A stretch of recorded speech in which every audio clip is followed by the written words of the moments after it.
Off-season training for triathletes, maximizing the transition between seasons. Presented by Krista Schultz and David Glover.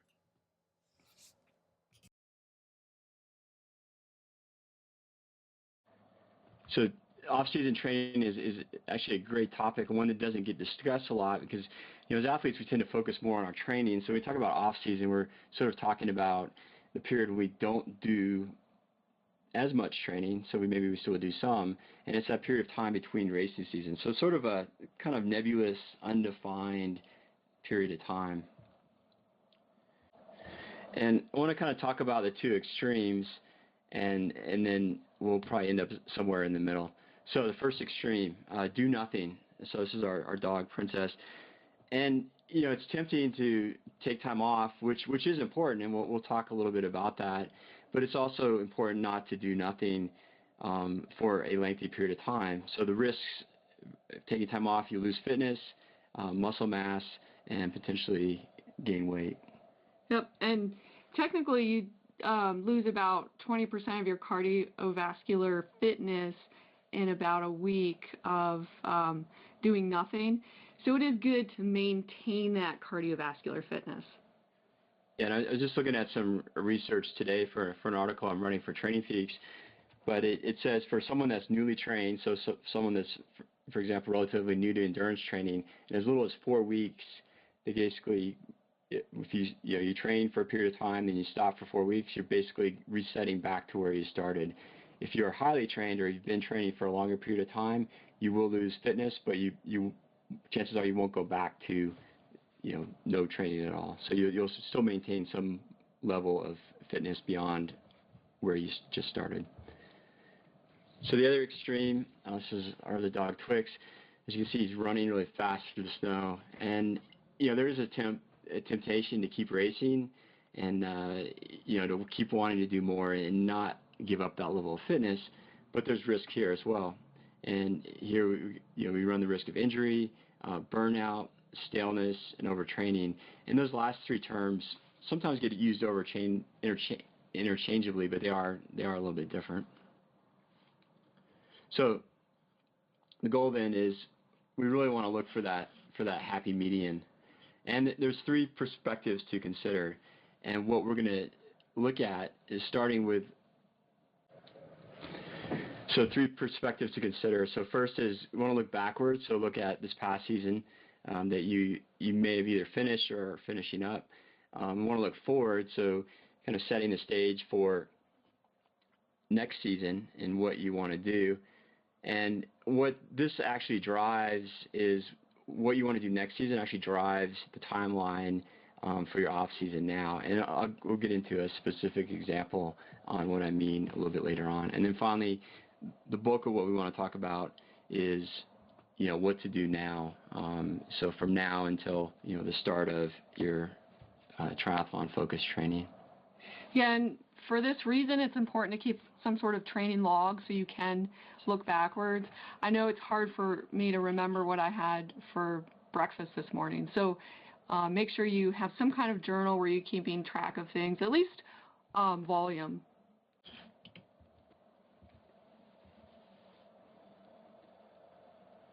Okay, this is a great quote from Malcolm Forbes. So again, looking backwards, so we want to look at the things we've done well and the things we didn't do well. So it's really evaluating your season. So questions to ask, and for any of this stuff, it helps to write this down. So take the time to write this out on a piece of paper. What did you achieve your goals? What worked well, what didn't work so well, and what do you need to do differently? And this is sort of the time to say, okay, yeah, I hit all my goals, or no, I didn't. What do I need to work on? And one thing you can do is, you go back at your races you've done, is look at relative times. So if you look at your swim time, your bike time, and your run time, how do they compare relative to the other athletes? So if you have a really strong swim but a weak bike and a weak run, then maybe you need to do some more focusing on the bike and run. Yeah, and a lot of times I'll ask athletes about their seasons, and sometimes I'll get the response of, well, I didn't have a great season. So I was asked why. Well, I didn't do great in this race. Well, why? I'm not sure. Well, what was your nutrition? What was your training? Well, I'm not, I did, just a little bit of this and that. So getting more specific helps when you write these things down as well. So one of the things that, I was thinking about from last season, or this past season, I should say, a bunch of us went out to do Barb's race, and, the weather was fairly good. It was warm. Water temps were great.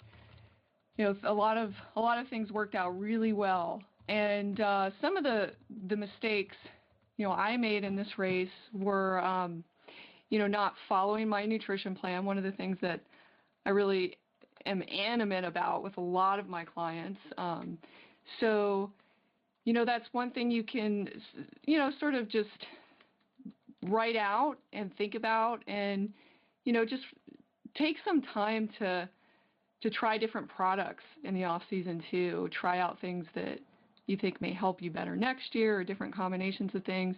And, really stick to a plan, just to see what works and doesn't work, because your body has to really learn to assimilate products such as different hydration mixes, calories, solid foods, gels.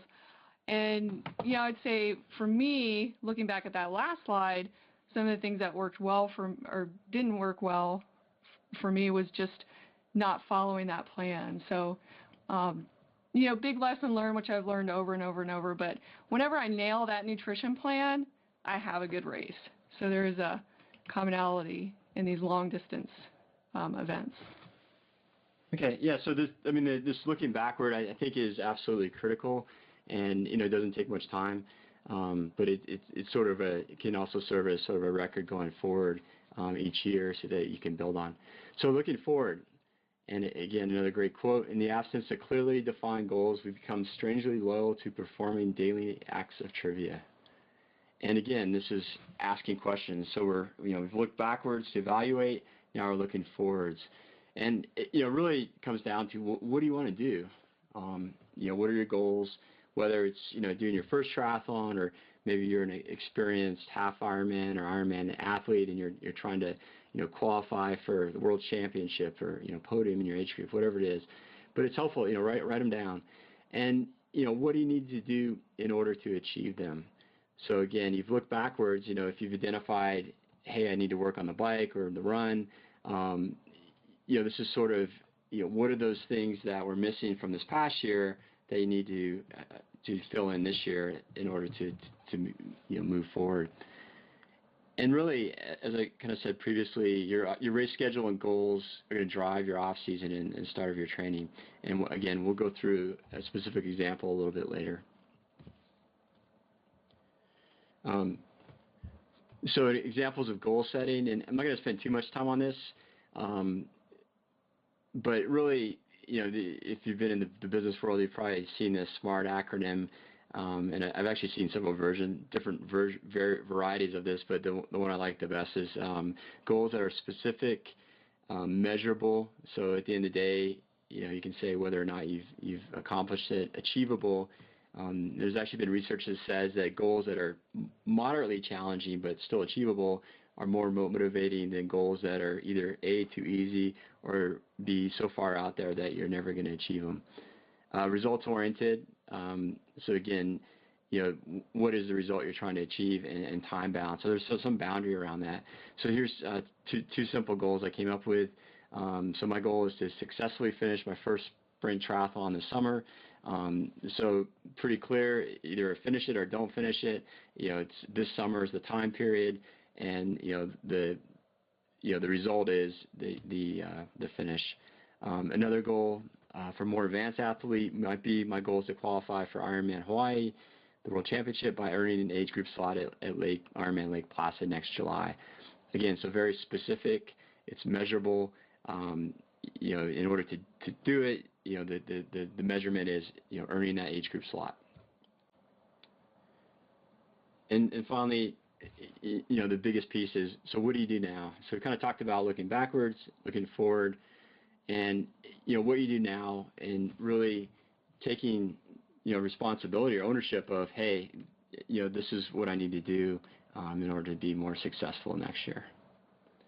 So kind of taking the off season, or what I actually prefer to call the transition season, because we talked about we really don't want to take it completely off, but there is some transition periods, and I'm going to kind of walk through each of these, and then we'll go through a specific example of how long these periods might be. First, what we're calling rest and relaxation. So it's really a chance to just stop training for a while, and not just physically, but kind of give your body a break, and you got any injuries, some residual soreness, inflammation. Give your body a break physically, but also mentally. So you're kind of not having to, oh, I've got to go to the pool today, then I got to go run after work. It's more just, okay, I'm just whatever. The key here is this might be anywhere from a week to 4 weeks, and maybe even longer. And what we found, just working with a number of different athletes and ourselves, in general, the longer, the harder the season, the more time off you may need. And this could be either completely off or light exercise.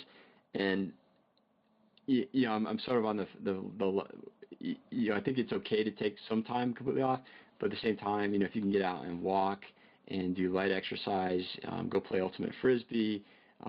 Chris and I just took our stand-up paddle boards out on the reservoir yesterday. So it's just doing something, but it's not really training per se. So that's the first period. Second, we're calling this ease back into training, and so it's getting back to doing something active almost every day. But it's not hardcore swim, bike, run. It's more, I feel like training, and mix it up. So I threw up an example, that I've used in the past, where maybe I'll have some of these things scheduled during the week, but come Tuesday, it's like, I'll do Pilates, and I don't feel like swimming today, so I'll just not swim. But as you see, we kind of mixed in some different things. So we've got yoga in there, spinning class, during the winter, that might be a great alternative to riding outdoors, strength. As mentioned, Chris and I went stand-up paddleboarding. Cross-country skiing is, if you have access to snow, is also a great alternative. Yeah, and it's important to highlight not to do too much. David has a little takeaway message at the bottom. February stars fade in June. And all that means is a lot of times people start to ease back into training and tend to get into programs or just doing too much too early. And that can mean a lot of different things, depending on your fitness level and what your goals are. But if you do what we said in the beginning and kind of work backwards from your big goals, and you take these seriously, and you don't, like Seth Godin says, make someone else's, goals or plans the same as yours, then you'll know what the right amount is. So not to start doing heavy 3-hour indoor intense training rides in the winter months. So, just kind of easing back into it and balancing things out and doing some cross training. Yeah, I think in my own experience, just observing this, this is easy to get caught up with if you belong to like a club or a team, and I think it's February. USA Triathlon does their mileage month, where your club will log how many miles swimming, biking, and running, or yards or meters for the swim.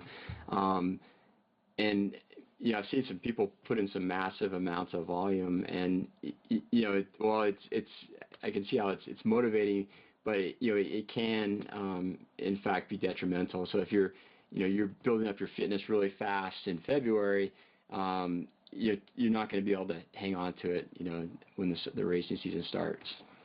And not just physically, but psychologically and mentally, endurance training can be cause a neural fatigue and things like that. So throwing some different things in the mix, just kind of taking it a little bit easier. So there is a distinguishing difference between now and later is key. And finally, step 3, we're calling the prep period. So that's really, your training starts to become more specific to triathlon.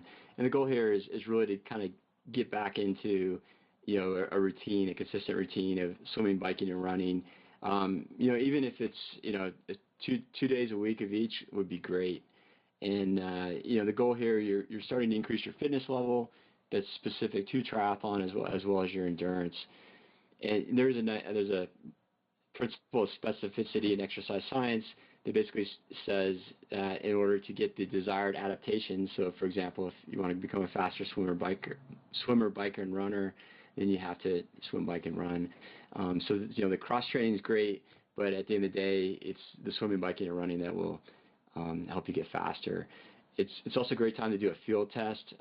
So for example, it might be a 30-minute test on the track just to see how far and fast you can go at a consistent level, or 30-minute time trial on the bike, or even going in to do a VO2 max. And in this picture, Krista's taking a blood sample from me to measure blood lactate levels, so to establish my lactate threshold.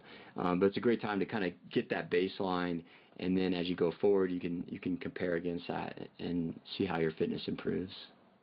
Yeah, and testing is extremely important. It doesn't have to be fancy. It doesn't have to be long involved. You can do something as simple as warm up and do a mile on the track, or, just go from point A to point B on your bike and time how long it takes you. So just kind of establishing something where you can measure maybe in the next 4 weeks and see your improvement is certainly very important to not only measure your progress, but motivate you to see that you are improving. So how long are all these time periods? And so in the answer for a lot of exercise physiology and exercise science question is it depends. So I want to give you a specific example. And, really your off season should be driven a lot by, when this season ends now, and then when what your key races are next year. So for this example, my assumptions are that I've just finished my last race of the season, so I'm done in October, and then my goal race is Ironman Lake Placid next July. So working backwards from that, so look at the timeline. A good general lead up to an Ironman is about 6 months, and this can vary. So if you're doing multiple races in a month, it might be a lot less. For the second one, if you have a high level of fitness, it may not be as much either. So, but we're assuming for maybe this is my first Ironman, I'm going to say, okay, I'm going to have about 6 months of focused training that will allow me enough time to safely and slowly build up to the volume I need in order to be prepared to race at the end of July. So that takes me February through July. That prep period, so where I'm sort of getting back into consistency, I'm going to take about a month for that. And that could be, you could also call that sort of the start of base building. Back up another month, ease back into training. So here I'm doing sort of other stuff. Probably not going to do stand-up paddleboarding in December, but I might go cross-country skiing or downhill skiing, maybe ride the trainer a little bit. Definitely take advantage of yoga classes and going to the gym. So just staying active, but not necessarily a lot of swimming, biking, and running. And then November. So if I just finish my race now, I'm going to take about a month, what I'm calling rest and relaxation. For me, I might take 1 to 2 weeks off completely, go on vacation, not do anything. And then, probably a couple weeks of light exercise, hiking with the dog, doing something, getting outdoors, but not a lot of swimming, biking, and running.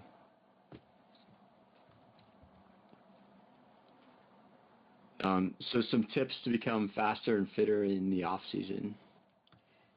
So one of the most important things you can do to help your body recover and repair in the off season and throughout the season is strength training.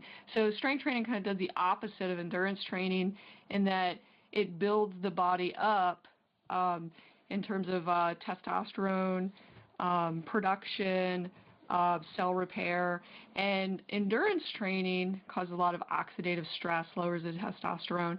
So it's a great balance for all the endurance training that we do in triathlon.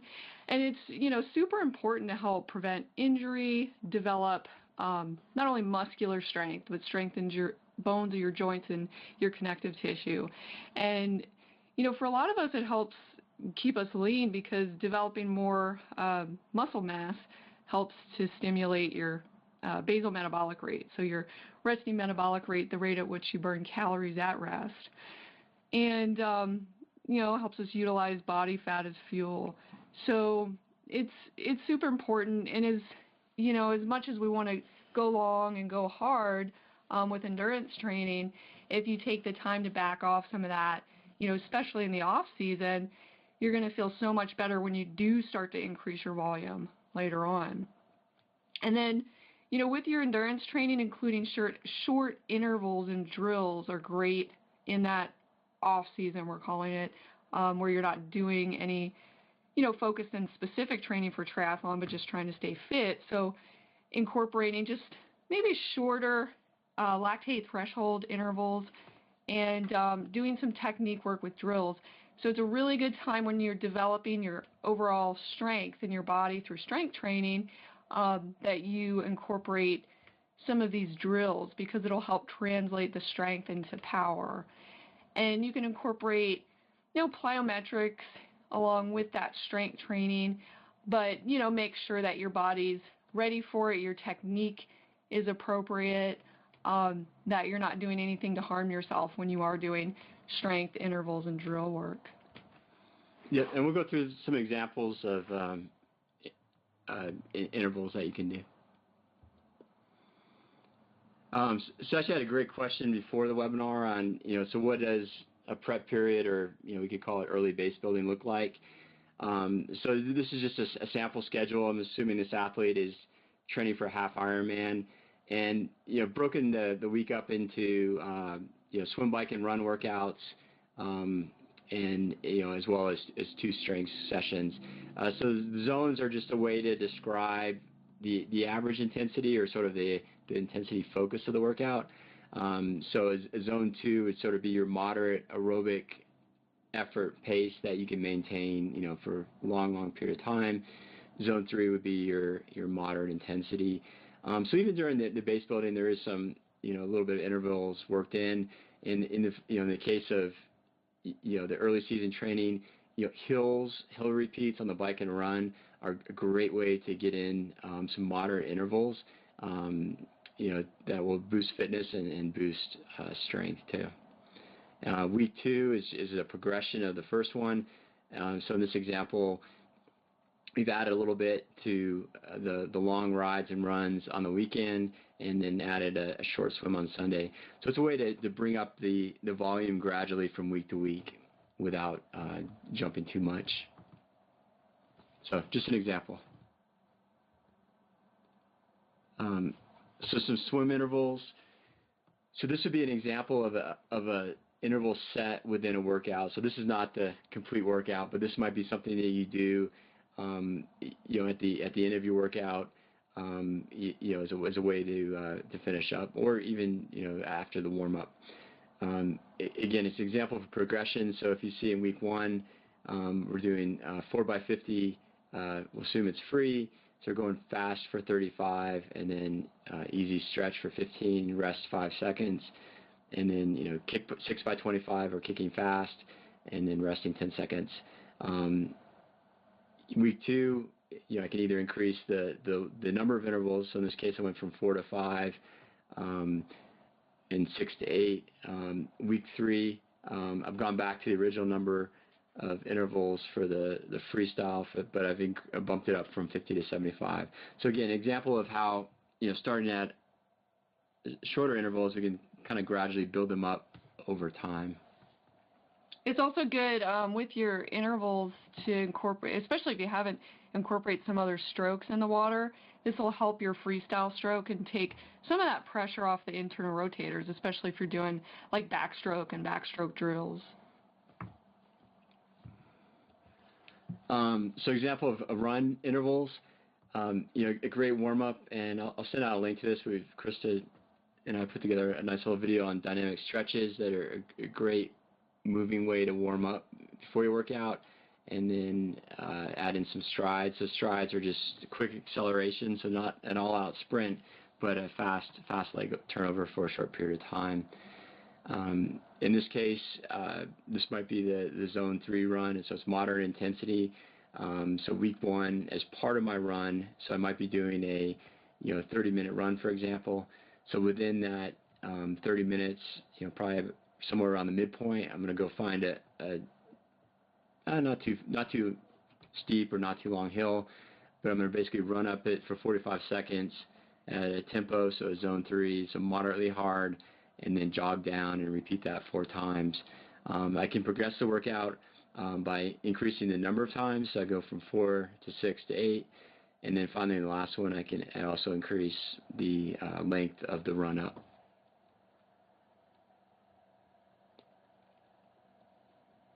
One of the questions we did have about the off season is what to do for nutrition, and we just came out with some tips.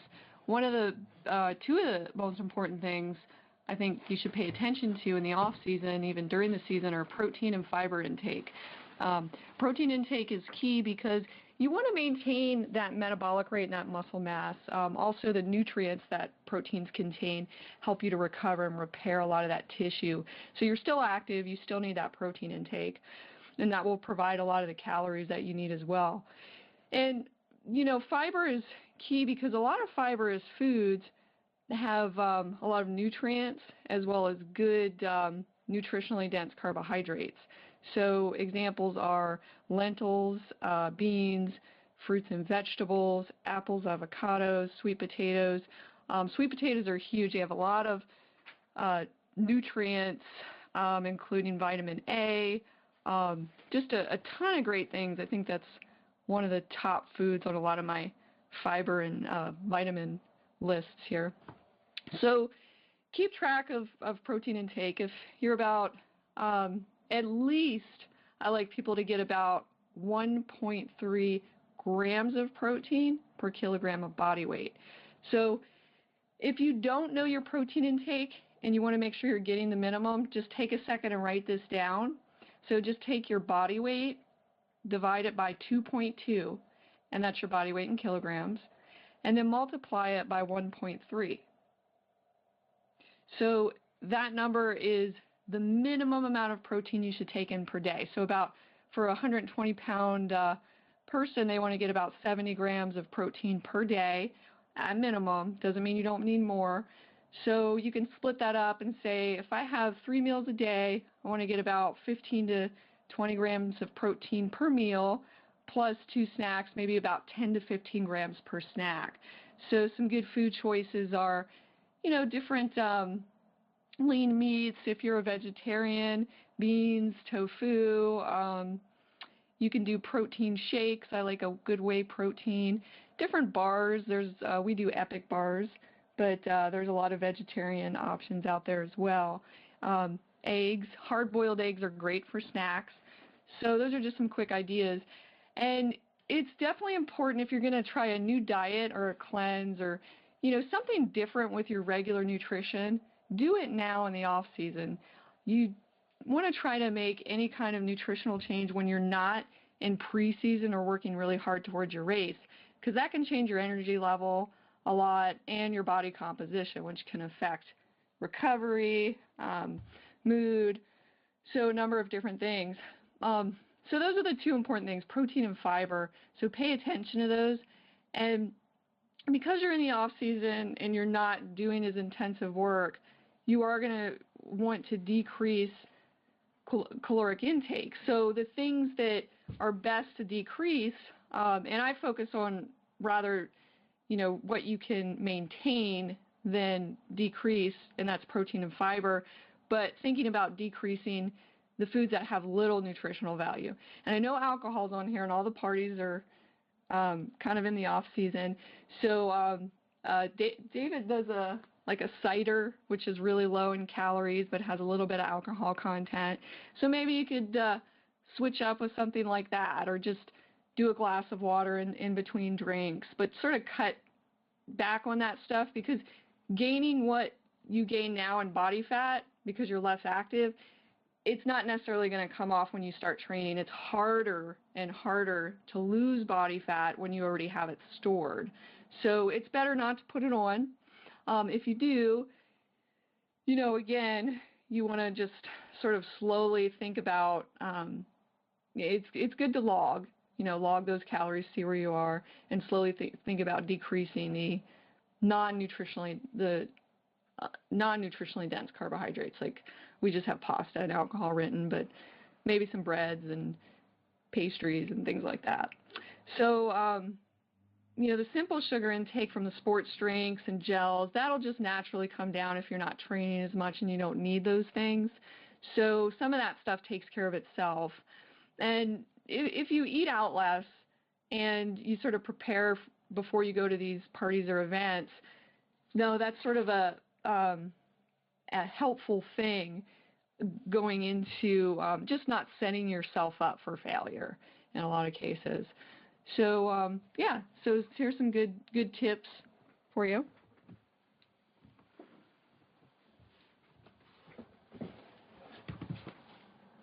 And so there you go. You're on the podium next year, or at the very least, you're smiling after your successful finish.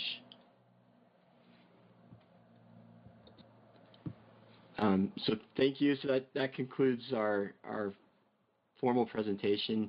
Like I said, I've recorded this, and we'll post it at enduranceworks.net /resources/webinars. We've got 2 more webinars currently scheduled with dates and registration. You can access both of those at enduranceworks.net. And then if you have any questions now, we'd love to hear them. You can go through the chat window, either on the meeting dashboard or from the drop-down menu at the top of your screen.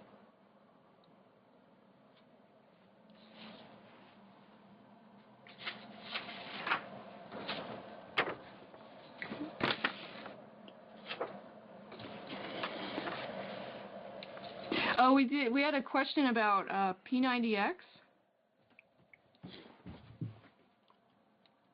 Yep. The question is, can I incorporate workouts like P90X into my off season?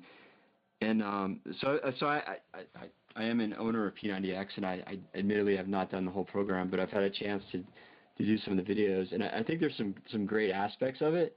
I really like the yoga. The one thing to be careful of, and this kind of gets back into doing too much intensity, and I think P90X, if you look at it as sort of an overall fitness, strength building, weight loss program, by itself, you've probably seen the infomercials, and it looks like there's been a lot of successful people at it.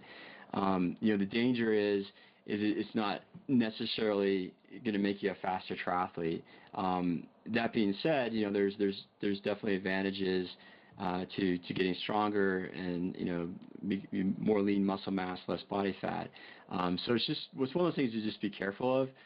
If you're going to do it, you probably just want to do that and not do the other stuff, because it may just be too much to recover from. There's a question: how do you balance swim, bike, run, flexibility, strength? Does 2 of each of these work for the off season? Yeah, I think that's actually 2 is a good number, and even there may be a period of time right after your season you may just do 1 of each, or even take a break from biking for a few weeks. I think one thing when you look back and kind of evaluate what you've done and where you are now, I know with a triathlon, there's been some research done that something like 50% of triathletes will get injured during the racing season. So there's might be a good chance that you have some sort of nagging industry injury, like a calf strain or tight IT band or plantar fasciitis, whatever it is. So now's the time. If you need to take a break from running, it's okay to do that for a few weeks. But yeah, I like the 2 each per week. It's a good number. Yep, and there's a question, somebody asked about what is most beneficial to, I guess, basically get faster in triathlon, what's most beneficial to do. And, between the swim, bike, and run, there may be one you need to work on more than the other. But I find a lot of times if you focus on your technique and incorporate some drill work, especially this time of year, in conjunction with good, strength, mobility exercises, that helps you just naturally to increase your power. So what's going to happen with that power increase is naturally you're going to go faster because you can produce more of an effort. So it's really important to think of each of these sports as, not just doing more and going harder, but perfecting your technique and making sure your body's strong enough to handle the demands of that sport. So pushing down on the pedal, pushing your leg off, is your left leg stronger than your right? Is your cadence, up to par? So things like that are really important. I think a lot of times dismissed, and this is a good opportunity for you all to kind of take a look at those things. Yeah, and going back to that statistic I threw out about injury, if you can get your technique correct, and so, maybe, swimming, you're not, crossing over, so you're less likely to, injure your shoulder, so you're less likely to miss training down the road. So think of it that way, the more efficient you become in your movements and the more, natural they are for your body, the more you'll be able to continue to train and continue to get positive adaptations versus getting injured, which was going to force you to take time off. Yeah, and there was another question about P90X, and you can kind of put CrossFit and different things like that into the same category. But any type of training where you get a lot of intensity, especially if, the program requires a lot of technique, it's important that you address it individually. So by that I mean, okay, David talks about P90X being developed for a program on its own, not in conjunction with triathlon necessarily. Take what you need from it, modify it. With CrossFit, I have athletes I work on their Olympic lift progressions. If they're not worried about, performing things for a score in CrossFit and using this type of training for endurance sports for their benefit, then, take what you need from it, educate yourself, want to get a coach that understands it, but don't just go into it full force. We had a comment about, well, I've heard it's not good to do this type of program, but why not? It's better than doing nothing. And, if you are harming yourself doing that type of program, it is better to not do anything in that case. But, there's always a balance in any, type of program and exercise, because you have to individualize it. Yeah, and I was just thinking, if I raced Ironmans for, I guess, almost 15 years, so I did 28 races, only one DNF. Now I had a running injury going into it, so I knew I couldn't run. But so it's basically 2 a year on average, and then some years I did 3 years, some years I did 1. And looking back over that time, if I were to do things differently, I would definitely have taken it easier during the off season. And there were a couple years where I did. And it seemed to work I had some great races, doing like January, February marathons, doing one, either January or February, sort of as a way to, train through the winter. And that worked well for a couple of years, and then eventually that caught up to me and I got injured and kind of went snowballing downhill from there. So yeah, it's hard. I mean, it's addictive to be in great shape and, look good, feel good. So it's kind of hard to let a little of that go. But I think, and both of us who believe, for the long run, taking that downtime of, not having, that focused, committed training is absolutely necessary, to continue to improve. And there was a question about rotator cuff and knee injuries and easing back into training. So I think with injuries, it's important to do the rehabilitation work necessary to get back into your sport first and foremost. And then, sort of easing back into the sport by doing things on your own rather than in a group environment, because that group environment can sometimes cause you to push past your own individual personal limits with your injury and where you really should be working. So definitely develop a plan based around that, injury and easing back into it and follow it, and then get back into your normal program when you're ready. I have another good question. How do you recommend spacing out swimming and weight room workouts? Same days equals strength day, or swim, lift, and rest on consecutive days? I know for me, a lot of it, especially when triathlon training, because you're trying to do swim, bike, run, strength, maybe some other stuff, yoga, it's hard to fit it all in. So a lot of it comes down to being what's most time efficient.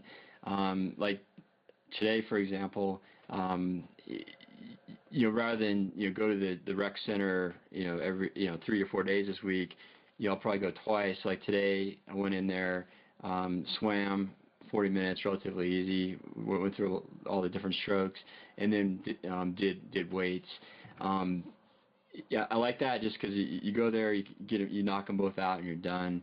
But if you're doing a hard swim day, that may fatigue you for strength, or if you do strength first, that may fatigue you for the swim. So just it's sort of a balancing act of if your swim is your priority, you definitely want to do that first before strength. But if you're just getting in just to get in some time in the water, then maybe you can do the strength first. So it's sort of a another it depends question. Yeah, that's a great question, because a lot of times people do strength the same day as they swim because they have to go to the gym, and you might as well, you're at the gym. So the harder activity, if you are lifting weight, is going to be the strength. So it's more of a metabolic demand. Ideally, you'd want to warm up, do a good strength workout. And again, it depends on if you're, doing some rehab work or you're hitting it harder that day in strength, or if you have an easy swim workout. You can easily do that first, even with some easy intervals, and then go do strength. But it does come down to what David said, your schedule, what works best for you, and then also your energy. And I always recommend, if you're going to do back-to-back workouts anyway, prepare by eating a good meal a couple hours before, having a good sports drink with fluid, sodium, and carbohydrates with you, or even a snack like a bar after one of those workouts, and then something for recovery after. So prepare yourself so you can recover from those double sessions. Yep. And let's see, another question. What kind of base training is recommended? So how much, how often, intensity? So base training is sort of a nebulous term, and there's a lot of nebulous terms in this sport. But basically, when we talk about base training, we're talking about building out our endurance. And if you go back to the example I showed earlier, it's basically, for base training, there doesn't need to be a lot of intensity. It's basically you're just trying to increase your volumes to get your body used to doing the distances, and you want those aerobic adaptations so your body becomes more efficient at using oxygen and burning fat as a primary fuel or preferable fuel source over carbohydrate. But it's still good to work in some moderate intensity. So again, hill repeats are great.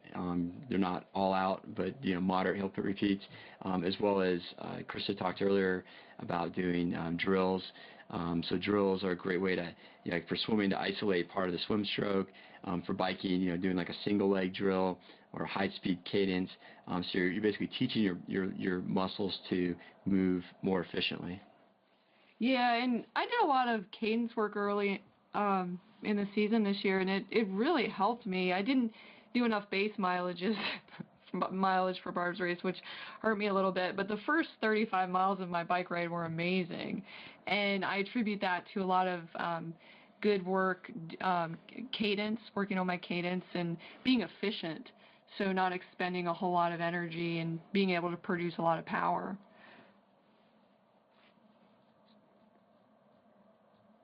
So there is a question about hip flexor tightness, which I think is common because you're always flexing, you know, when you're cycling and running and swimming.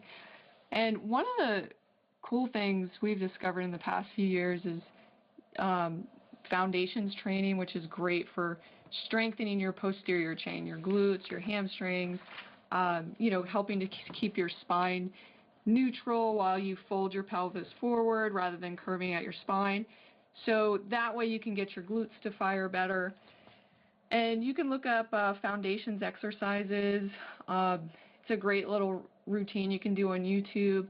But we'll send out the link. Okay, we'll send out that link. And, you know, just stretching the hip flexors is helpful, but even more so is strengthening those posterior chain muscles and getting your mechanics right so that you don't overuse the hip flexors and quads. And, you know, develop IT band problems and just a number of things, knee issues, foot issues from that. So, so that would probably be a good thing. And then mobility, doing things like, there's some great exercises we have on our website under dynamic stretches. The one I like and incorporate a whole lot, especially before I do a strength move, I'll do a mobility move. I like Spider-Man's, inchworms are great to open up the low back and hamstrings, but Spider-Man, Scorpion, these are all animal names. But you can look those up on Endurance Works under strength exercises. Under resources. Under resources, which you'll see strength exercises under that, and then watch our little videos. But if you can get that stuff to open up and then get on your bike or do your strength work, it's really helpful because you'll have good pre-stretching and then strengthening those glutes and posterior chain muscles is really key. Okay, it looks like that's all we have for questions. So thank you very much for your time this evening, and appreciate it. And it's great that we get so much interest in these, and it gives us a chance to. It keeps us on our toes, so we go and look at what else is going on, and look at the latest research and stuff. So it's a great learning experience for us as well. Yeah, thank you everyone for tuning in, and like David said, if you have questions, just reach out. Yeah, and we'll send out an email probably tomorrow sometime with a link to the recording, the presentation, as well as there's some links to videos that we'll share as well. So thanks, and have a great evening.